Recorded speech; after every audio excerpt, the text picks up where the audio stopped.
Hello friends, பாருங்கள், எங்கள் வீட்டில் WWE மேட்ச் நடக்குது. எல்லாம் டிவியில் பார்க்குறீங்கள, இப்போ யூடியூப்பில் பாருங்கள். எங்கள் பாப்பா எங்கள் தம்பி 2 பேரும் எப்படி சண்டை போடுறாங்க பாருங்கள். வேணாண்டா வேணாண்டானா கேட்கல, அவங்க அவ்வளோ சண்டை போட்டுக்கிறாங்க. நாங்கள் மறிக்கிறதையும் மீறி சண்டை போட்டுக்கிறாங்க.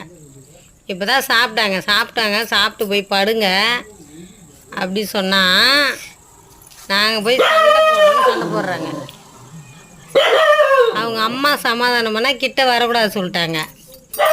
அவங்க கூட 5 பேர் போகிறாங்க. 2 பேர் வாங்கின்னு போயிட்டாங்க. ஒருத்தவங்க நாங்கள் வளர்க்க போகிறோம் அப்படின்னு, ஒருத்தவங்க இறந்துட்டாங்க. அந்த ஃபீலிங்லாம் இல்லாமல் இவங்க 2 பேரும் பாருங்கள் எவ்வளோ சண்டை போடுறாங்கன்னு பார்த்துங்க. உங்கள் வீட்டில் எப்படி இருக்கா?